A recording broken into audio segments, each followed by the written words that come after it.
You're listening to Medscape's In Discussion series on lung cancer, a podcast where thought leaders and clinical experts share their diverse insights and practical ideas for optimizing patient care. This series is hosted by Dr. Jacob Sands, Assistant Professor of Medicine at Harvard Medical School and physician at the Thoracic Oncology Program at the Dana-Farber Cancer Institute in Boston, Massachusetts. Relevant disclosures can be found with the episode show notes on medscape.com or the Medscape app. The topics and discussions are planned, produced, and reviewed independently of advertisers. This podcast is intended only for you as healthcare professionals. Hello, I'm Dr. Jacob Sands, thoracic medical oncologist at the Dana-Farber Cancer Institute, where I lead our small cell lung cancer program. Welcome to Season 2 of Medscape's In Discussion series on lung cancer. Today we'll be discussing small cell lung cancer, and I'd like to start out by introducing my guest, Dr. Jared Weiss. Dr. Weiss is a professor of medicine at UNC's Lineberger Comprehensive Cancer Center, where he runs a joint lung and head and neck cancer section. Dr. Weiss, welcome to In Discussion.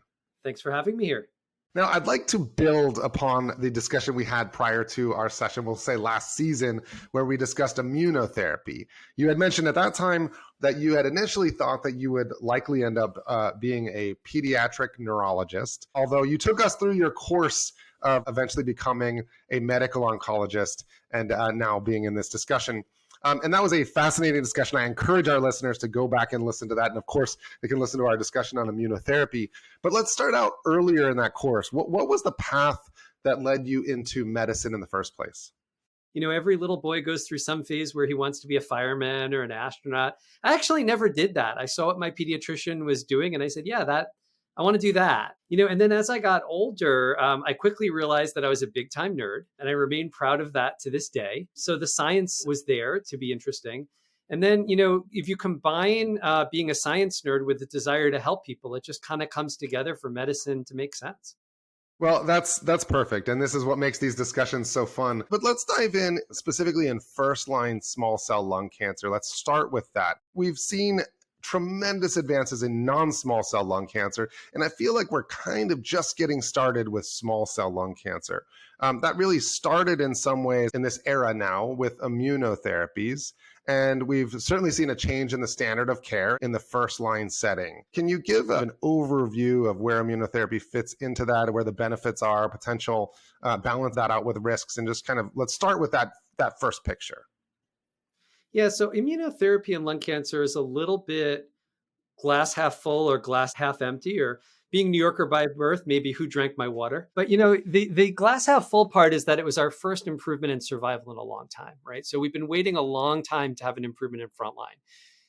Way back in the day, we went from CAV to platinum etoposide, unfortunately not based on a survival advantage, but rather based on a toxicity and convenience advantage. And we've been at a relative plateau for survival, at least, ever since. We've tried a lot of different ideas about improving care in small cell, a lot of maintenance options, and they've really never gone anywhere. So we were left with a place where we have high response rates to therapy, and then it usually typically comes roaring back. And so when you enter immunotherapy, I think, yes, it's a big advance in the sense that we've improved survival and a big celebration that we've broken that logjam. But I think that the real significance here isn't just the improvement that we're able to offer patients in this moment, but also the idea that with immunotherapy, we can do better. And the idea that perhaps as immunotherapy improves and as we get new agents, that we might make more dramatic advances here. Yeah, and so to add to that, for me, the big advance or the addition of the immunotherapy is more than anything the tail of the curve. It's the number of people that have years of ongoing disease control. To have people 5 years out from their diagnosis without having ever needed a second line treatment. Of course, this is unfortunately not everybody, and it's smaller numbers of patients that to go 5 years. I mean, that's a long time to not need another treatment yet in the setting of metastatic disease.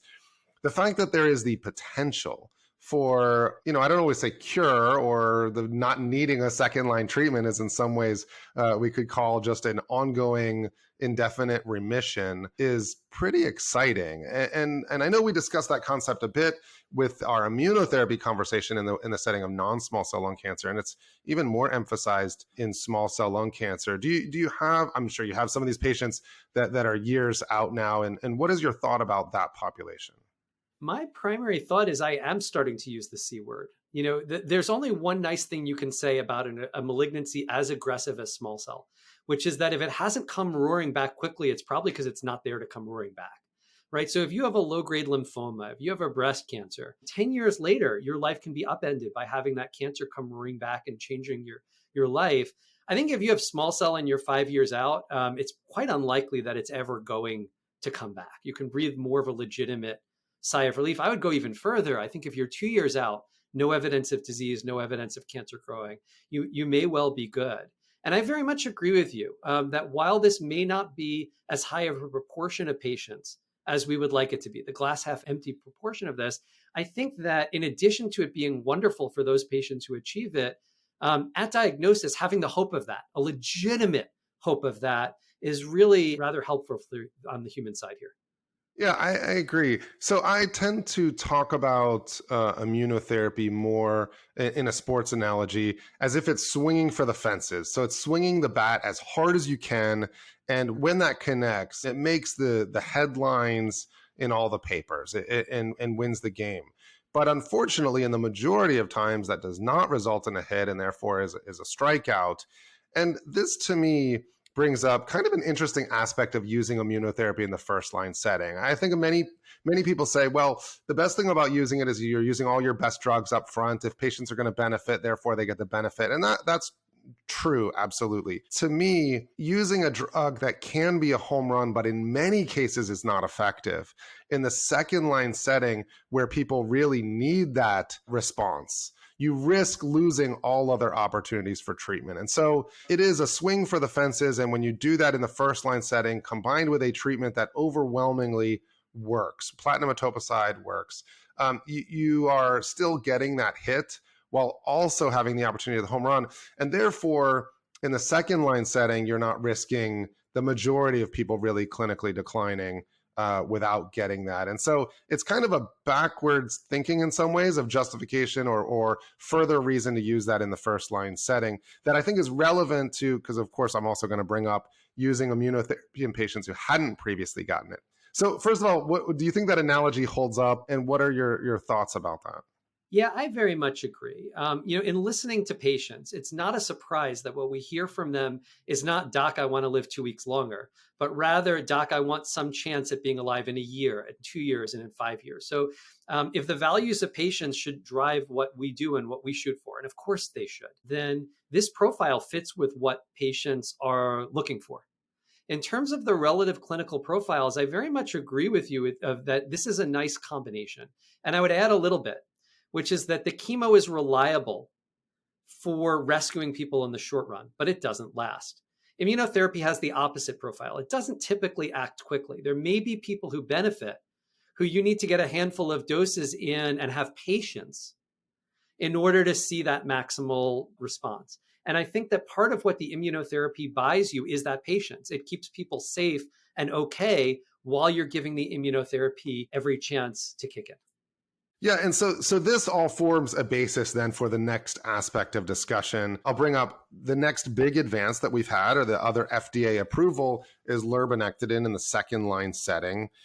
We saw from a single arm study, this was a basket trial, but the 105 patients with small cell that led to FDA approval showed a response rate of 35%. Amongst those with a less than 90-day chemotherapy-free interval, so the really poor prognosis setting, response rate was only 22%, but about 20% of patients with a 6-month progression-free survival, which in that population I think is meaningful, albeit we want those numbers to be higher. In the greater than 90-day chemotherapy-free interval, so a bit better prognosis, but this is not the greater than 6 month that we often will talk about really better prognosis, kind of in between. 45% response rate, 4.6-month median progression-free survival. So again, not enough, but 44% with ongoing disease control at 6 months. So certainly populations of patients that are benefiting, although overall, I think still highlights our ongoing need for clinical trials and further drug development. Has your experience with lurbinectedin been along those lines? Is there anything that from the trial that you, in your practice, you've noticed any differences from? So I think we have to couch lurbinectedin in what came before it and what the alternatives are. So I think the two major things that we considered in addition to clinical trials and the optimal treatment for any patient with small cell is a clinical trial, ideally at UNC, but Farber would be okay too. For anyone not aware of this, those are our institutions. But that attempt at humor aside, right? What we were considering aside from clinical trials was either hospice or topotecan. And we do have a randomized trial of topotecan versus hospice that gives us reason to believe that in addition to a small but real survival advantage, that there's a quality of life advantage. Now, quality of life, which I think is what's most important to our patients, and in my opinion, what's important to a good oncologist, at least physical quality of life has two major threats to the patient. One is suffering induced by the cancer. Cancer grows, it hurts people. And the other is you and me. And by that, I mean the side effects of our drugs. And we don't have the luxury of ever ignoring these, right? So we're going to couch our conversation about quality of life comparing these three options, Lurbi, topo, and hospice. We already know topo beats placebo for quality of life. It controls cancer better than placebo, of course, and it's worth it. The side effects are outweighed by the suffering that it prevents. So then how does Lurbi stack up? So, we don't have a comparison between the two drugs in the same trial, but we're going to go ahead and conduct the forbidden but omnipresent cross-trial comparison, including our clinical experience. And here, I would reflect that Lurbi, both in the non-comparative trial data and in my experience, has a greater probability of response than topotecan. And both in the toxicity tables and in my experience is less toxic than topotecan. So I'm going to go ahead and without any comparative data say that my opinion is that it's a better drug for quality of life vis-a-vis both cancer control and toxicity. And so now faced with that decision for maximization of quality of life, it's a little bit of a transitive argument, but I'm going to argue that lurbinectedin is the best of those three options available to me.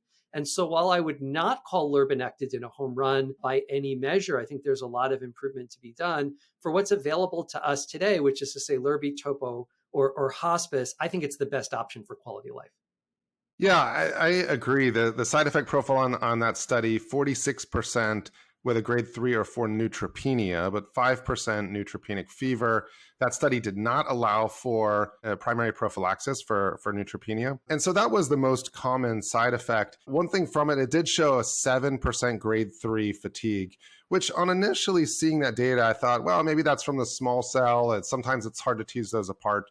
But I have definitely seen that in practice. I had one patient who had gotten a few cycles of lurbinectedin with very rapidly progressive disease. Even for small cell, it was pretty aggressive, with a beautiful radiographic response, but had such fatigue, I could not give him any more lurbinectedin and held the drug entirely. His disease was radiographically under control for more than 4 more months off therapy, at which point it was rapidly progressive again. And so, I mean, in his case, the fatigue clearly was not from his disease. It really was from the lurbinectedin. And thankfully, that has not been too common. But as far as side effect profile, I agree. That's kind of been it for the most part. Of course, there's other stuff on there, but the ones that I tend to highlight. It's a chemo profile, right? A profile we've known for a long time. I will say, if I can make a shameless plug for a trial, that we do have a phase 2 trial initiated combining trilaciclib with lurbinectedin. So trilaciclib is FDA approved with all the other small cell regimens, carboplatin, carboatopo-atezo, and topotecan, where it reduces myelosuppression, reduces patient-reported fatigue. And we're studying it now in combination with lurbinectedin for 2 reasons.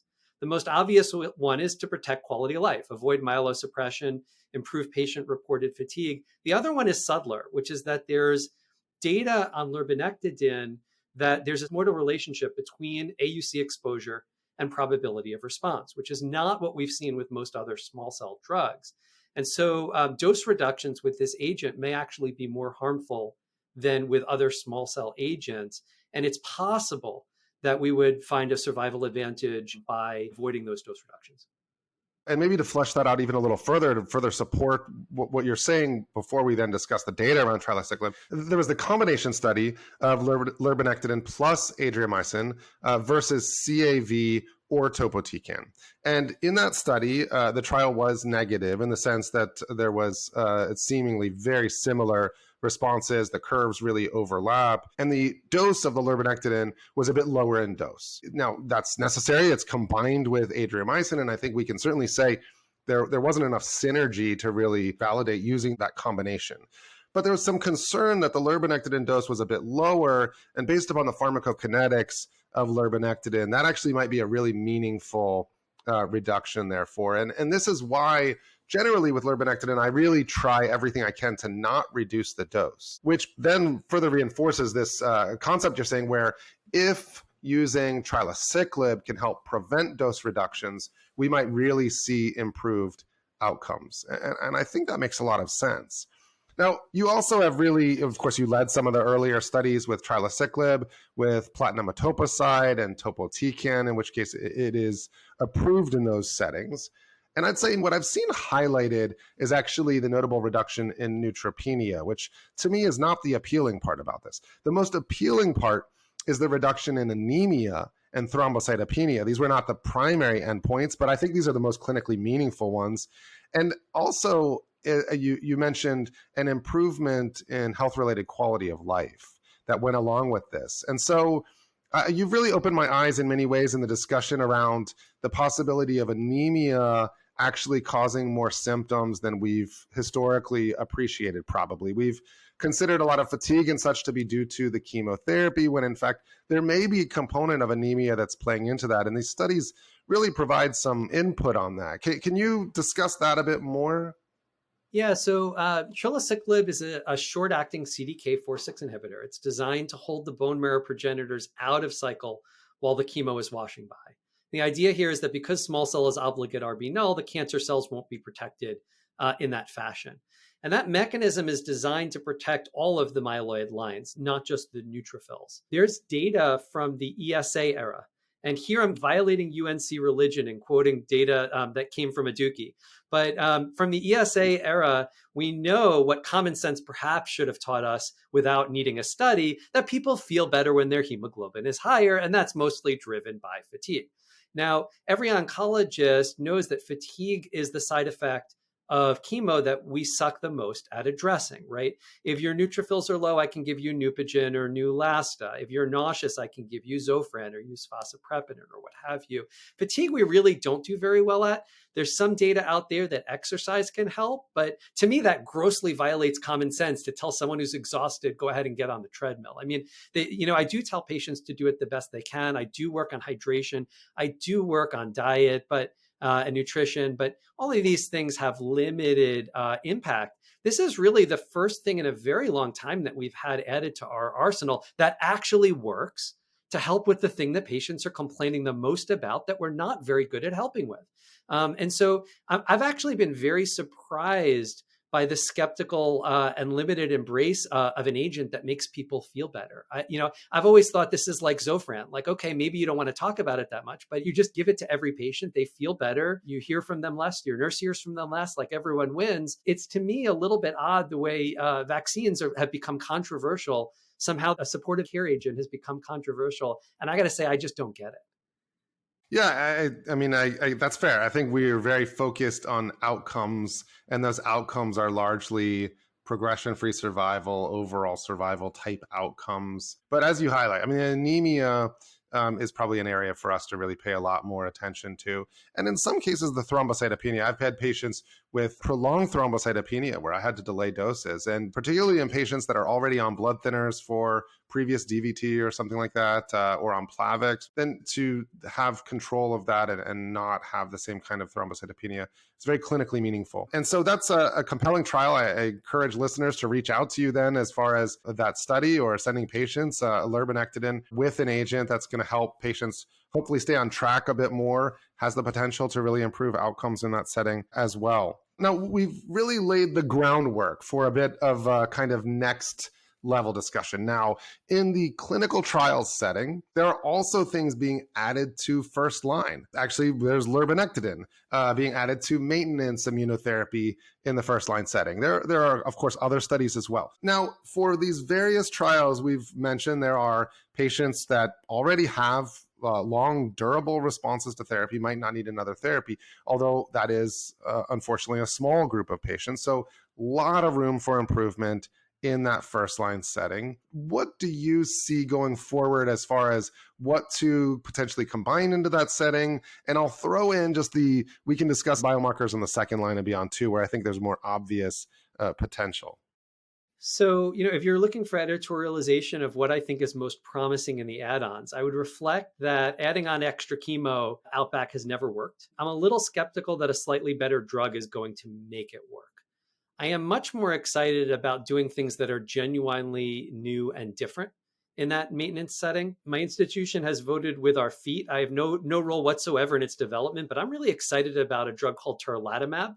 And we voted with our feet to introduce that in the front line. So, drugs like atezolizumab and durvalumab are off-the-shelf immune therapies. You hope that there's some kind of T-cell response that you can expand that clonality and overcome exhaustion and improve clonality and result in response, but you're really amplifying an existing response. In contrast, tarlatamab is the first of what I would call a more personalized immunotherapy, where you're actioning a neoantigen known to be present on tumor. So this agent is something called a BiTE, which beyond being a really cool name, stands for bispecific T-cell engager. So you have one side of the antibody is CD3, which will bind your T-cell. The other side is the neoantigen DLL3, so that you bring the T-cell and the tumor cell that's DLL3 positive together so the T-cell can attack it. We have some late line data that was just updated at World Lung, I think the last time, that really the response rate is creeping up, which is what phase ones do, as a greater proportion of patients are treated at dose. And I find that exciting both for itself. I think tarlatamab is an exciting agent, but also for this broader idea that we can action preserved neoantigens in small cell with some approach, be it a BiTE or a CAR or a TCR or what have you, that idea that this is going to get us past incremental gains into our next big jump, I find very, very exciting.